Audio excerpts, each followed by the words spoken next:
ابن علی خطیب آل محمد جناب سیدزادہ سید جاوید حیدر آبدی صاحب محمد وعلى محمد صلوات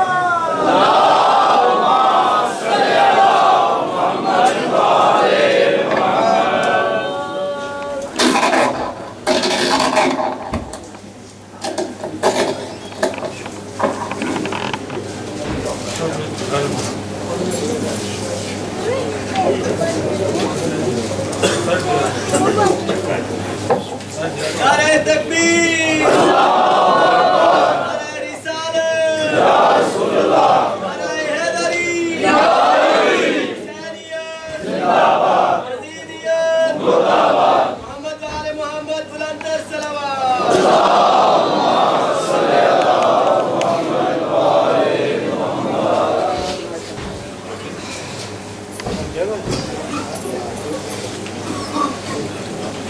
لا حول ولا قوة إلا بالله العلي العظيم بسم الله الرحمن الرحيم الحمد لله الذي هدانا لهذا وما كنا لنهتدي لولا أن هدانا الله لقد جاءت رسل ربنا بالحق صلاة والسلام والتحية والإكرام على سيد أسلم ما في الوجود سر الله في كل موجود نقطة دائرة الوجود صاحب لواء الحمد والمقام المحمود الخاتم لما سبق والفاتح لمن غلق المعلن الحق بالحق أبي القاسم محمد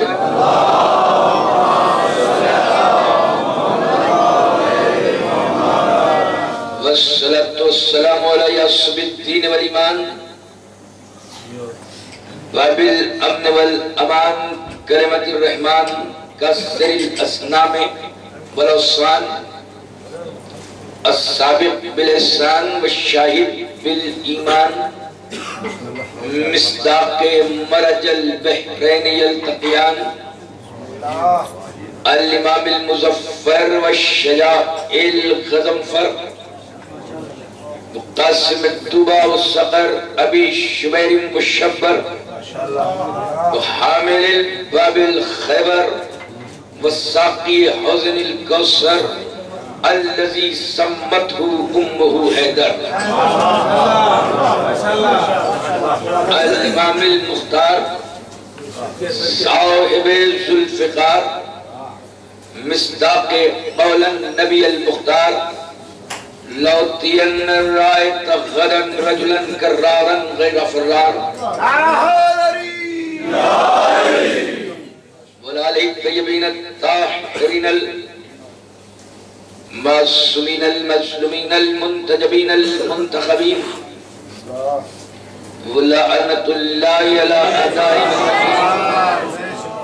من يومنا هذا إلى يوم الدين.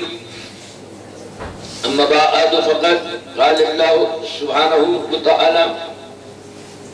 في الكتاب الحكيم بسم الله الرحمن الرحيم قد جاءكم من الله نور وكتاب مبين صلوات محمد وعلى محمد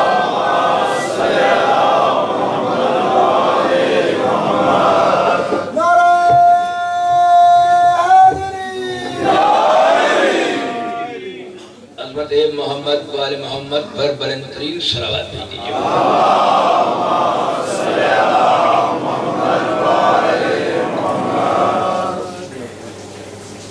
اللہم صلی علی محمد وآل محمد.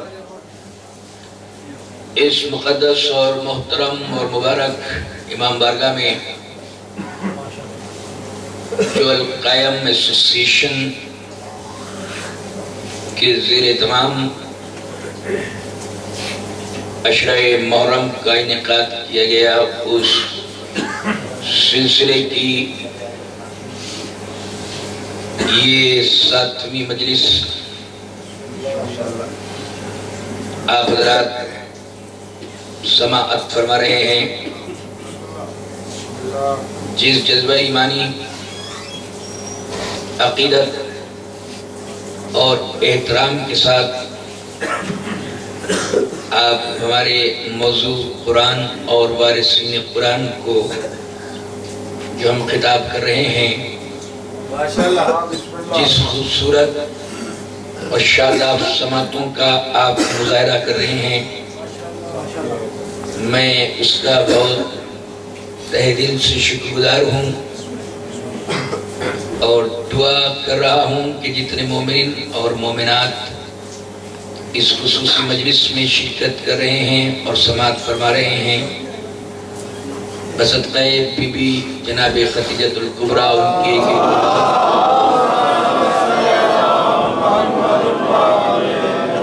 قادر مطلق باب استجابت تک پہنچائے، اور کسی کا خدا نخواستہ رزق تنگ ہو گیا ہو تو ملکۃ العرب کے صدقے میں اس کا رزق گشادہ فرمائے۔ جو مومنین اور مومنات دامے درہمے سخنے اس عشرے میں تعاون کر رہے ہیں، صدقہ حضرت ابو طالب میں ہم قادر مطلق سے دعا کر رہے ہیں کہ جو بھی خالی کشکول دامن پھیلا کر اس آستانے پر آ رہے ہیں، ان کی ایک ایک آرزو، ایک ایک دعا، ایک ایک تمنا، ایک ایک منت درجہ قبولیت پر فائز ہو۔ قرآن اور وارثین قرآن ہمارا موضوع گفتگو ہے۔ بلا فصل ہو رہا ہوں کل کی گفتگو سے، آپ کے اذہان کو اپنے بیان سے مربوط کر رہا ہوں۔ قرآن مجید کی آیتوں کے شامیانے کے سائے میں ہمارا یہ سفر جاری و ساری ہے، اس لیے کہ ہم اگر منقبت صلوات بھیج دے محمد والے محمد،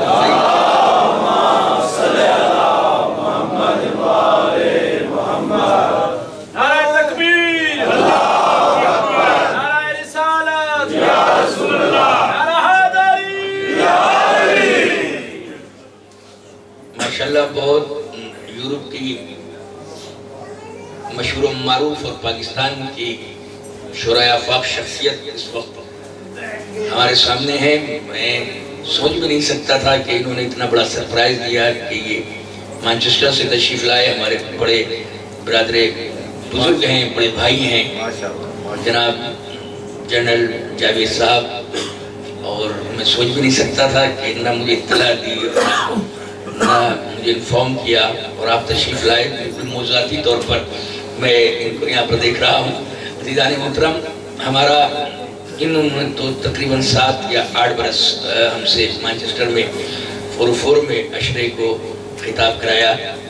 اور میرے لیے بائی سے سعادت ہے کہ آج یہ تشریف لائے۔ میرا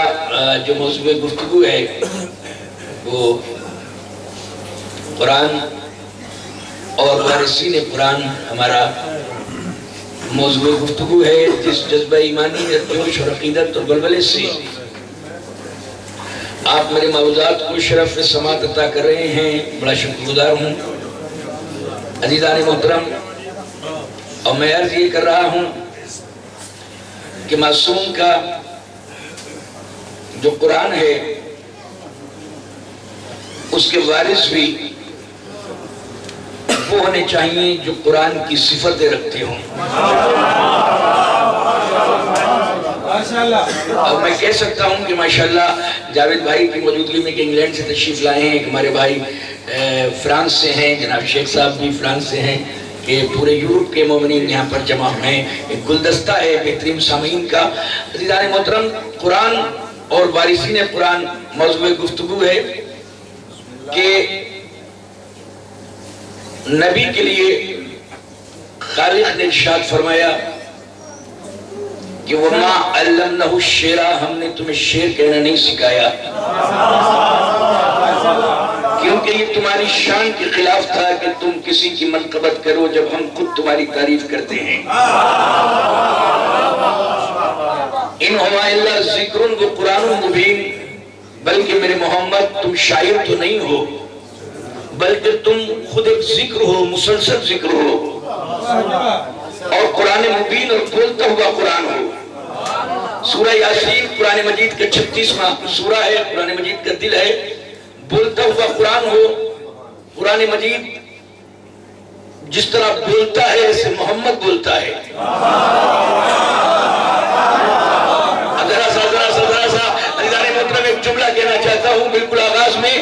کہ میرے نبی، میں نے تجھے 40 برس تک خاموش رکھا ہے کہ 40 برس تک خاموش زندگی گزار، ان عرب کے لوگوں کے سامنے، عرب کے بدوؤں کے سامنے، ستوں کے چوروں کے سامنے، گھوڑے چرانے والوں کے سامنے، بکریاں چرانے والوں کے سامنے، شبخون مارنے والوں کے سامنے، دوستوں کو دغا دینے والوں کے سامنے تو اپنا کردار کردار پیش کر، تو اپنا بے عیب کریکٹر پیش کر، تو اپنی لاریب و بے عیب شخصیت کا اظہار کر، پھر اس کے بعد اعلان کر۔ اب جملہ کہنا چاہتا ہوں، ایسا لگتا ہے کہ نبی کے لیے خالق کائنات بتانا ہی یہ چاہتا ہے کہ 40 برس تک قرآن بن کے دکھا، 23 برس تک قرآن پڑھ کے سنا۔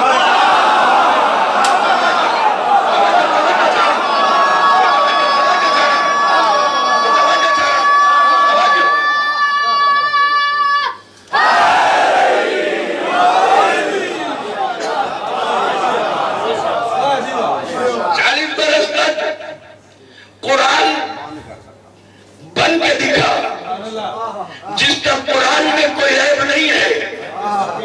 دشمن بھی کوئی عیب نہیں نکال سکتا، اس طرح تجھ میں بھی کوئی عیب نہیں نکال سکتا۔ میں توجہ چاہ رہا ہوں، جس طرح قرآن بے عیب ہے اسی طرح سے تو بھی بے عیب ہونا چاہیے۔ اور دیکھ، اب ہم نے تجھے میرے محمد قرآن بنایا ہے، بولتا ہوا قرآن بنایا ہے، مگر قرآن تو بتا دے کہ قرآن تو ہی ہے یا اور بھی قرآن ہے؟ جو بولتا ہوا قرآن ہے، تو آواز دی۔ عزیزان محترم، ایک دن مدینے کی گلی سے گزر رہے تھے، آغوش میں حسین کو لیے ہوئے تھے، انگلی پکڑے ہوئے حسن کو لیے ہوئے تھے، برابر میں علی چل رہے تھے۔ کسی صحابی نے معلوم کیا کہ آپ کی نگاہ میں کیا ہے، کہ یہ میرے حسنین اور میرا بھائی علی، مجھ کے بارے میں پوچھتے ہو تو سنو، اولونا محمد، اوسطنا محمد، آخرونا محمد، کلونا محمد۔ یہ پہلا بھی محمد ہے، یہ آخر بھی محمد ہے، یہ اوسط بھی محمد ہے، یہ کل کے کل محمد ہے۔ اور وہاں سورہ یاسین میں کیا کہا کہ میرا محمد قرآن ہے۔ پتا چلا کہ میری آغوش میں بھی بولتا قرآن ہے، میری انگلی پکڑے ہوئے بھی یہ بولتا قرآن ہے، یہ جناب علی بھی بولتے ہوئے قرآن ہے، تو یہ سارے قرآن ہے۔ تو قرآن کا عزیزان محترم اظہار کیا ہے، قرآن کا فائدہ کیا ہے؟ تو قرآن مجید کے لیے آپ ٹیلی ویژن پر مسلمانوں کے دیکھیں، چینلوں پہ دیکھیں، آپ تو چینل چلاتے بھی ہیں، قرآنی نسخے اور قرآنی دعائیں کے لیے مولانا بیٹھے ہوتے ہیں کہ جو بھی پریشانی ہے وہ قرآن مجید کی آیتوں کے ذریعے سے اس کو دور کرو۔ کس طرح سے دور کرو؟ اگر وقت نزا ہے تو سورہ یاسین پڑھو، اگرچہ اولاد نہیں ہو رہی ہے تو سورہ کوثر پڑھو، اگر صحت نہیں ہے تو سورہ رحمان پڑھو۔ یعنی کون سی ایسی چیز نہیں ہے جو قرآن سے نہیں مل رہی؟ اگر اولاد نہیں ہے تو سورہ کوثر کی تلاوت کرو، اگر مشکل میں ہو تو سورہ یاسین کی تلاوت کرو، اگر عزت چاہتے ہو تو متواتر، اگر عزت میں اضافہ چاہتے ہو تو سورہ الحمد کی تلاوت کرو۔ اس کا مطلب یہ ہوا کہ رزق بھی قرآن دیتا ہے،